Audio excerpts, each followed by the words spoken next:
Good morning, everyone. Today is January.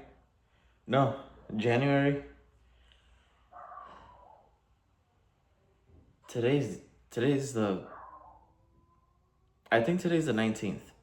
The point is that today is 41 degrees outside. It's freezing everywhere in this house. We're keeping the garage door closed, though I'm pretty sure that's very dangerous. But I'm way too cold to let the outside air in. So, that being said, today we're going to start a very elaborate project on the car. If you haven't been able to tell by some shorts that I've posted on YouTube here, the car has a hard time starting.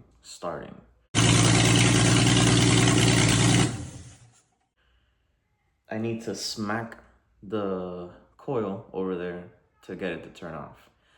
That being said, I don't know why the coil is sticking. I don't think there's a fix for it other than get a new coil. However, I want something that can kill the ignition system regardless. So,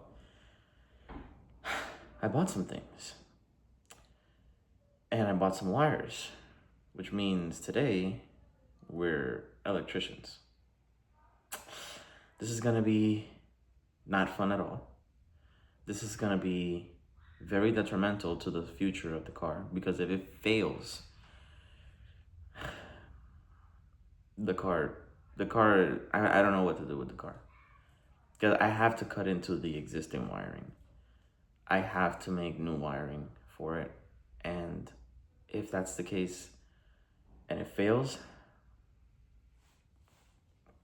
I could very much ruin the car. So, that being said, welcome to Breakdown Garage. This one might be a long one. I'm not too sure yet. Stick around. All right, so here is something that we will be installing today. This switch panel. Switch panel has one huge trigger on this side with an LED on it, and that'll turn on. It'll have a push start button feature, and it'll have 3 individual accessories that are very hard to flip up for some reason. But all of this is getting installed into the car. That being said, obviously, our ignition, starter, this will let power flow through the rest of this. I keep saying ignition. This is not going to be the ignition, right? In order for us to get the electricity to here and then from here to the starter basically means that we need to find a way to get 12 volts here, which means we need to find a way to splice into the already existing positive battery terminal to get that to come here. So that way we can get a solid 12 volts on this side and then work from there. However, this is going to be controlling electric fans. This is going to be controlling an electric fuel pump. And a third option that I'm not entirely sure what will be yet. But we are wiring those 2 things up today as well. So this right here is going to be our electric fuel pump, right? It was a cheaper option, but it was the best cheaper option I could find. I didn't want to go with something like Edelbrock or anything like that because those are bigger brands. It could have obviously worked better, but the truth is that those are rated for bigger carburetors as is. This has oil in it. Let me keep that closed. Those are rated for bigger carburetors as is. This is a single barrel. I looked at the CFMs and stuff like that, and it just didn't look like it was gonna be too happy. So, that's another thing. The carburetor that's currently on here is the old carburetor, not the one with the electric choke. So I don't know how this carburetor is gonna run. It could run like garbage. If it does, then that means we have to take out this carburetor and install the electric one again. But we would need to disassemble both carburetors because that one has a float that works. The one in that other carb has a float that sinks. And I put a gasket maker type thing on it, but I'm worried that all that's gonna do is make it heavier and not float up to where it needs to. So I decided that I'm not gonna run it with it. I'm gonna just use that and put that in there instead. Sorry, I had to figure out which one was ground. That's ground, the one coming off to the side here. So this connects into here, like so, just like that. Black is going to connect to ground. I still need to find good grounds in the car. But obviously, to find them, the ground battery cable needs to be connected. I did not know that. So we're gonna connect this here. There we go. So there and there. Now this is going to go, and this yellow one, I know I have yellow wire in there, but basically the yellow wire is what we're gonna use to daisy chain all of these together. So we got something going. First of all, we're going to test that that switch works. So I'm going to get some red wire. Actually, no, we're gonna test it right now, actually. Hang on. Stay right there, don't move. All right, here's our elaborate switch panel. What we're going to do is put this to where I am sure we will get conductivity. So we should be able to, this should be sending power to this up here now. So I should be able to flip this up and flip this up here. Oh wait, there's no ground. Time out. Time out! Hang tight. I need more hands. So I gotta be very careful with this because I could fry the circuit. We're gonna leave that on, we're just gonna touch. Saw the light? That's perfect. That means that this indeed does work from that bolt. So that solenoid is only gonna stay there to hold this stuff. And I'm completely fine with that. So we gotta get this into the car. We gotta fish this cable out and bring it out to here. We gotta find a good ground, and then we have to connect all these things where they need to go. That's what we gotta do. So that works. That's awesome. Let's get this going. Right, so here we are inside the car. I was thinking that this would look real nice right about there. Right there, right?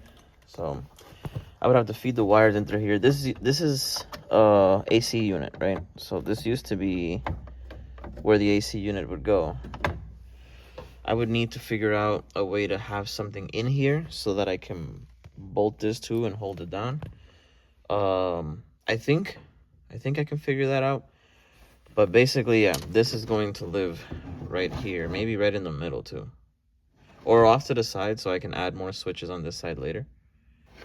I can always, this is where an ashtray used to be, but there's a little bend that the dash has. It's like a little curve. Doesn't really look too well. This is for the radio, so I'm not gonna put that in here. Also, this just makes it more convenient for starting because it stays visible. So yeah, we're going to work on this in a second. Let's wire all the routes, all the wires. Let's route all the wires, and then we will install this. All right, this is a very crude drawing, but essentially that is what this is, right? We got the switches on the opposite side, and then at the top we have a pin on this side and then a pin on the other side for each of these. Even this big one, there's a pin here and a pin there. See how it says 3 and 4? This is a pin, that's a pin. Pin, pin. So here's the thing. Each of these have a ground, right? The ground, obviously, we know how we got our wire to ground. We got to send it to a ground. But this one here goes to power. And this needs to have a fuse. Like that. So that means that when this one does turn on, everything here receives power, which means that this doesn't get sent to everyone in the same way. This receives power, so that means that this top pin needs to connect to the bottom pins of all of these, including this one here. This gets sent to the starter, like so. This will get sent to the fans. This will get sent to the fuel pump. This one will be empty for right now, but we will attach a wire and we'll just leave it hanging and we'll put some tape.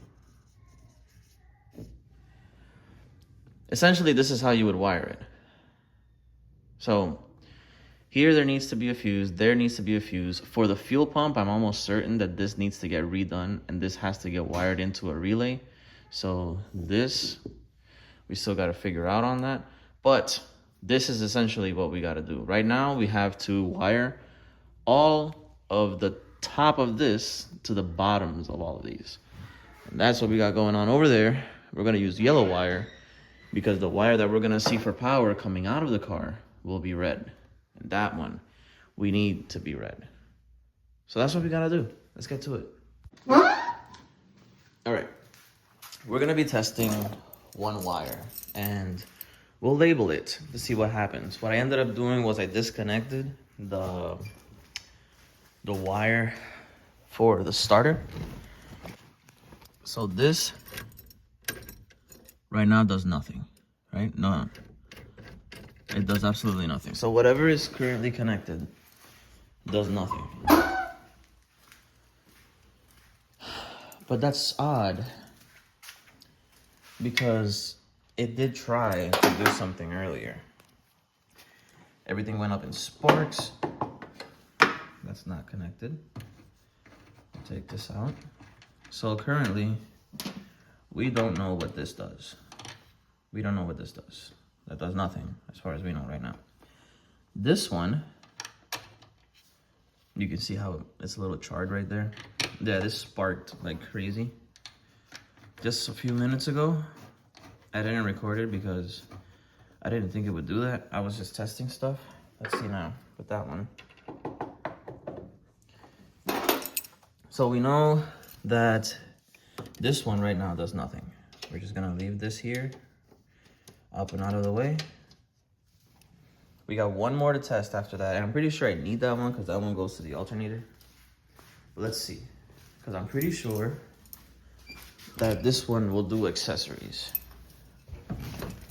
We should hear the door chime. Absolutely. Cranking. That does nothing for cranking, obviously. But that one will be important to keep there. Mandatory. So this one is a yellow one at the base, right? So, nothing. So, disconnect this. We know that this one's important, so we want to keep the yellow one in the loop. And we got the long one that connects to the alternator, I believe. Does it? No, this one just goes back into the cab. Let's see what this one does. It might not do anything without the other accessories, so we're gonna have to try them. We're gonna have to try those together or in combinations with each other to see what they'll do. Did I take my keys with me? I bet I did, right? No, they're right there. All right, let's see. What does this one do now? It should, accessories shouldn't do anything. Yep. Cool, so, doesn't do anything. I'll do this like 17 more times just to figure out what's what, and we'll go from there. All right, so currently we have a spider nest of wires going everywhere simply to test something, right? So I've been trying to, well, I mean, I did. I cut this and I connected it there. Now I also looped that connection back to there because I was trying to bypass this relay, but obviously this relay is doing a lot of work. So I'm going to have to disconnect that from here, that red wire, and connect it there. Basically, all it's going to do is it's going to take the signal from the key and put it to the switch panel, but it will not erase the fact that this solenoid will be necessary. I've hit it so many times at the top that I cracked it. So I'm gonna end up needing a new one of these as well. But hopefully that, because it needs that power to go here, that maybe I'll be able to cut it a little bit easier. But anyways, I tried getting it to start and fuse popped. You see it, if it'll focus. Hang on.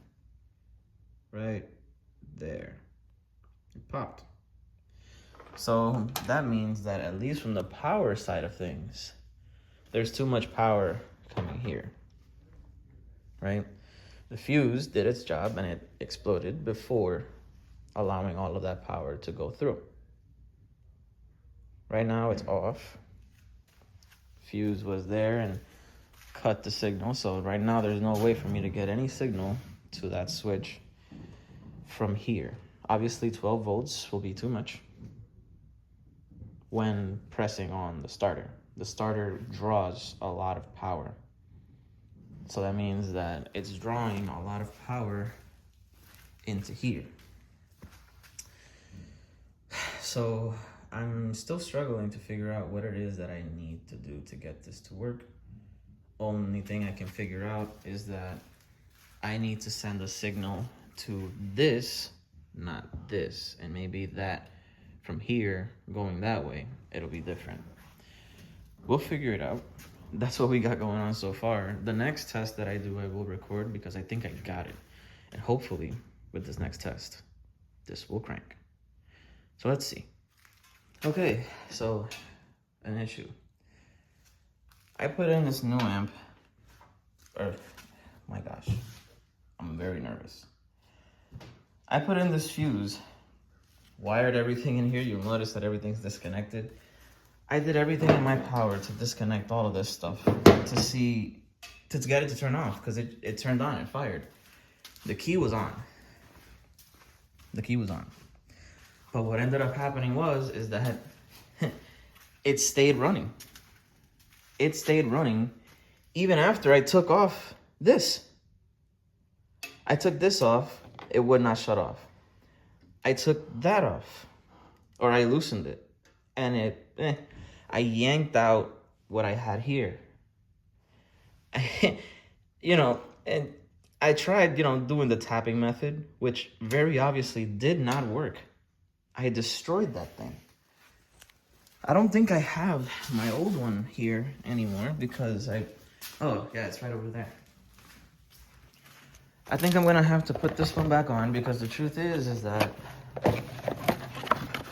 the issue that it's having where it's sticking, this one's doing the same thing. So I might as well just put this one back on. This terminal here is melted, but the point is that nothing I did wanted to turn this car off. I turned off the switch, dude, everything. And I could not get it. I think the problem is that I have this wired. I have the power wired to power, to the 12 volts. I had it here. So I need to get those 12 volts from somewhere else, I think. It was fused, which is fine, and the fuse did fine, even though I put a lower amp fuse on it, and it did fine. It didn't pop. When I put it here, it popped. But when I put it here, it fired, it cranked, it did everything it needed to do. But I ended up putting the key in the car, and then the car started running, but then I couldn't figure out how to get it to turn off. And in the process, I destroyed my solenoid. So now I need to get the solenoid off, put everything back together, and test it with that thing, which, we can only hope works because it's melted. How can I test that this works? I need to figure that out too. That's a lot of story and not a lot of action. So I'm gonna make sure that the next time I'm showing you what's happening. but this is a very nerve-wracking moment. This thing ran for like 23 seconds. Not even. It probably ran for 40 seconds before I could figure out how to shut it off. And realistically, I don't even know what I did. I must have just made every possible contact loose. So it made no contact and it just shut off. But it was firing, it was running. Yeah. That was terrifying because it's like, I'm gonna lose my car. The engine's gonna pop. Something's gonna blow. The starter probably never stopped running that entire time. Just constant. But we will see. Let me calm down and let me get back to this. That thing is ridiculous. Look at that. Just battered into pieces. Remind me to get a fire extinguisher whenever I decide to drive this thing because this is ridiculous. Testing this out. I have my switch panel ready. I have these gloves on. Not because it's cold, even though it is. But in case I have to grab anything and it's electrified. Right now, this is wired up to the switch panel. So I should be able to currently... Oh wait, I don't have my negative one. Hang on. Okay. I might blow the fuse, but there we go. Power. We can crank, right?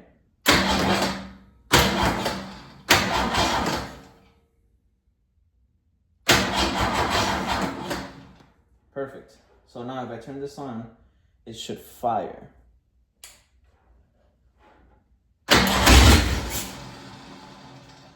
I did it. Wait a second. I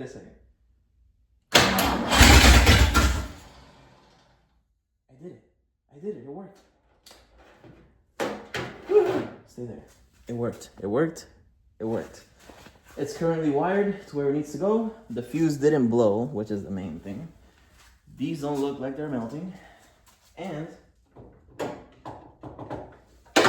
that isn't stuck together. Yes. I did it. Okay. So that's done. I'm going to leave that unplugged because I got to go pick up my kids. Be right back. All right, everybody. Moment of truth to find out that this switch works properly. Negative is on, so the system is energized. We're going to make sure, I'm pretty sure that still has gas in it. We're going to just try it like that. Right now, first switch is ignition switch. So, power to the entire board. Check. Cranking. Check. Ignition on. Let's see.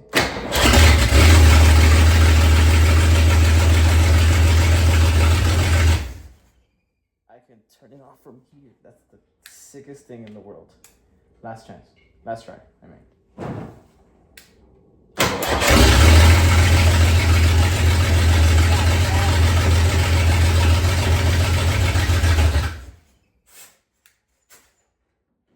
That right there isn't good, but we need a new one of those anyways.